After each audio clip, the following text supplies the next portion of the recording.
धुले जिले के किसानों के लिए ठंड का मौसम मुश्किलों का दौर लेकर आया है। रात में बिजली की आपूर्ति के कारण किसान अपनी फसलों को बचाने के लिए पूरी रात जागने को मजबूर है। किसान दिन में बिजली की मांग कर रहे हैं ताकि उनकी समस्याओं का समाधान हो सके।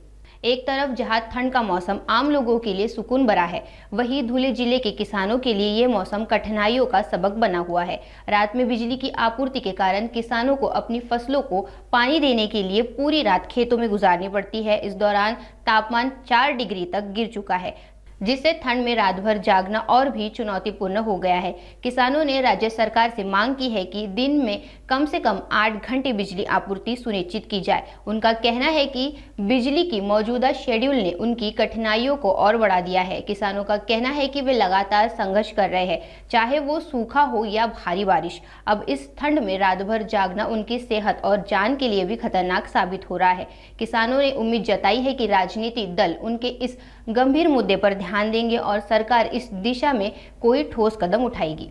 आता रात्रीचे 11 वाजलेत, 11:30-12 झालेत. आम्ही 10 वाजेपासून शेतात आलेलो आहे आणि आमची रोजची दिनचर्या हीच आहे. आता या 8 दिवसात दिवसाला शेतीची कामं करायची, घरी जायचं, 2 घास खायचे, जेवण करून परत शेतात यायचं आहे आम्हाला. कारण की रात्रीच लाईट येते आणि रात्रीच चालली जाते.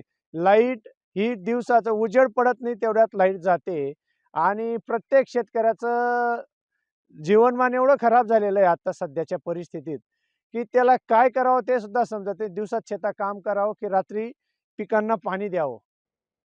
याकडे कुठलंही सरकारचं, राज्य सरकारचं असो, कुठल्या नेत्याचं असो, कुठलंही या प्रकारे इथं लक्ष नाही आहे.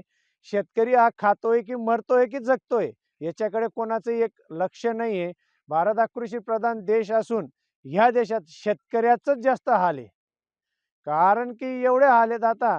आता मागेच पेपरला बातमी होती की आमच्या या बिलाडी, नगाव, न्याडोद या एरियामध्ये बिबट्या आला होता आणि बिबट्या आढळलाही.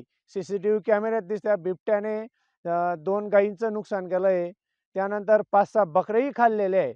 परंतु आज एवढी जबरदस्त दहशत असून सुद्धा आम्हाला पिकांना पाणी देण्यासाठी रात्री यावंच लागत आहे. काय मागणी आहे सर? आमची एकच मागणी आहे शासनाकडे, की आम्हाला शासनाने दिवसा सुरळीत 8 तास का होईना, पण मात्र दिवसाला 8 तास सुरळीत वीज पुरवठा द्यावा. कारण की दिवसाला 1 तास सुद्धा व्यवस्थित लाईट चालत नाही. 1 तास सुद्धा नाही. कारण की शेतकऱ्याला एक मनुष्य हा मोटारीजवळ तिथं बसवावा लागतो आणि एक माणूस स्वतः बाऱ्यावर तिथं ठेवावा लागतोय. कारण की लाईट ही 15-15 मिनिटांनी, 20-20 मिनिटांनी ट्रिप मारत राहते दिवसाला. दिवसाला लाईट चालत नाही. म्हणून रात्री यावं. रात्री तर साप, विंचू, बिबट्या याच्यावरून वर जास्त धाक असतो आणि घरी बायका पोरांना घरी ठेवून आम्हाला शेतात यावंच लागतंय. कारण की कोणाचे लहान मुलं असतात, कोण असतं. आता 50-30 वय असो, 20 वय असो, 25 वय असो, 30 वय असो किंवा 50, 60, 70 वयाचे म्हातारे सुद्धा या लाईटीसाठी रात्री शेतात काम करायला येत आहे. आमचं शासनाकडे हात जोडून एकच विनंती, की आम्हाला दिवसाला 8 तास तरी लाईट देण्यात यावी.